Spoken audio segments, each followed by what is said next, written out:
আসসালামু আলাইকুম। কেমন আছেন সবাই?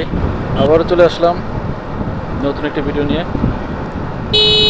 আজকে আমি কিছু বিষয় শেয়ার করব, সেগুলো হলো বাইকের কিভাবে মাইলেজ ভালো পাওয়া যায়। আসলে আমরা সবাই তো এই জিনিসটা এক্সপেক্ট করি বাইক থেকে। আর সবাই তো আমরা যখন বাইক যারা কেনে তাদের মাথায় কিন্তু এই জিনিসটা থাকেই যে বাইকটা ভালো মাইলেজ হতে হবে, কোন বাইকটা ভালো মাইলেজ পাওয়া যায়। এখানে কিন্তু আমরা কিছু কিছু জিনিস আসলে নিজেদের অভ্যাসগত কারণে আমরা বাইকের মাইলেজ কম পাই। আবার কিছু কিছু বাইক আছে যেগুলো হায়ার সিসিগুলো তো এমনিতেই কম যাবে। নর্মালি 150 সিসি সেগমেন্টের যে বাইকগুলো আছে এগুলোতে একটা ভালো মাইলেজ পাওয়ার কিছু টিপস বা কিছু বিষয় নিয়ে আজকে কথা বলবো।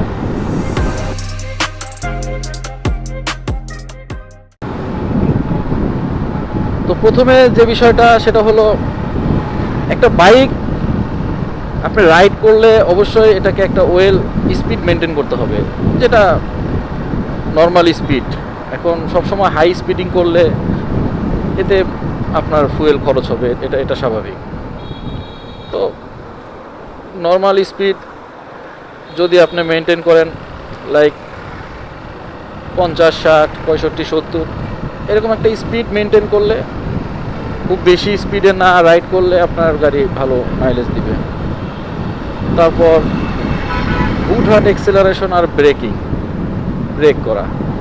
এখন আপনি অনেকেই আছে এরকম এক্সেলারেশন হুটহাট করে দিচ্ছে, যেটা আমরা সচরাচর দেখি রেসিং মোডে চলাফেরা করে বা বাইকিং করে, রেসিং মোডে বাইকিং করা, এই জিনিসগুলো। তারপর টায়ার প্রেশার ঠিক রাখা। এখানে টায়ার প্রেশার অনেক ইম্পর্টেন্ট। অবশ্যই একটা গাড়ির ম্যানুয়ালে দেওয়া থাকে তার গাড়ির টায়ার প্রেশারটা কেমন থাকবে ফ্রন্টে এবং রিয়ারে। টায়ার প্রেশার কম থাকলে কি হয় দেখেন, একটা গাড়ির নির্দিষ্ট টায়ার প্রেশার দেওয়া আছে যেটা রাস্তায় যথেষ্ট গ্রিপ করার জন্য এনাফ।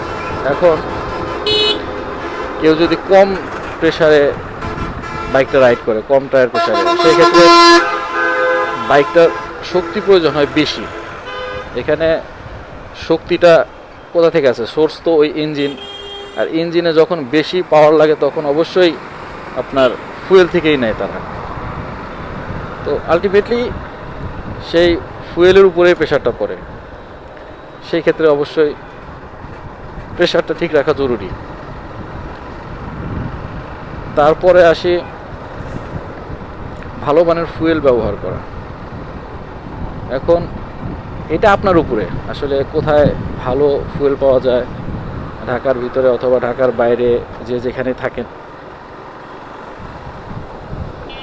ফুয়েলটা ভালো অবশ্যই নিতে হবে। এটার উপরে অনেক ডিপেন্ড করে মাইলেজের ব্যাপার। এর সাথে আমার একটা এক্সপিরিয়েন্স আছে। আমি খোলা দোকান থেকে ফুয়েল ব্যবহার করে দেখছি, একদিন যে কোনো কারণে নেওয়া হয়েছিল, অনেক ড্রপ করে, অনেক একদম অর্ধেকে নেমে আসে ভাই। এগুলো খোলা দোকানের কেউই কখনো সাজেশন করবো না। খোলা যেগুলো দোকানে বা ফুটপাতে নিয়ে বসে এই ধরনের ফুয়েল ব্যবহার করা কখনোই এটা ভালো না, বাইকের জন্যও ভালো না, মাইলেজ তো পাবেনই না। তারপর বাইকে অতিরিক্ত লোড কমানো। সবসময় যদি আপনি পিলিয়ন নিয়ে রাইড করেন বা লোড রাখেন সবসময় বাইকে, তাহলে এটা আপনার মাইলেজ ড্রপ করবে স্বাভাবিক। পিলিয়ন নিয়ে রাইডটা যদি কম করা যায়, অ্যাভয়েড করা যায়, তাহলে ভালো একটা মাইলেজ পেতে পারেন। তারপরে বাইক নিয়মিত সার্ভিস করানো। আপনি আপনার বাইকটাকে সবসময় ওয়েল মেনটেন করবেন, সার্ভিস করাবেন, টুকটাকি সমস্যাগুলো সলভ করবেন। আরেকটি ইম্পর্টেন্ট বিষয় হলো সঠিক সময়ে ইঞ্জিন অয়েল চেঞ্জ করা। আসলে আমরা যারা বাইক চালাই সবাই জানি যে ইঞ্জিন অয়েলটা কতটা গুরুত্বপূর্ণ একটা বাইকের জন্য। তো এটা মাইলেজের জন্য ঠিক তেমনই গুরুত্বপূর্ণ যদি সঠিক সময়ে ইঞ্জিন অয়েলটা চেঞ্জ করা হয়। আর একটা ব্যাপার হলো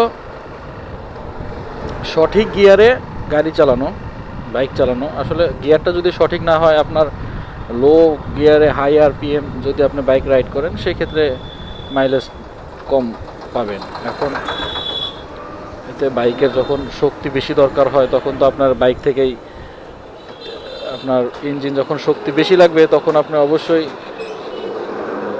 ফুয়েলটা খরচ বেশি হবে, এটা একটা কারণ। আরেকটা কারণ হলো আপনার ইঞ্জিন অন অবস্থায় আইডল কম রাখা।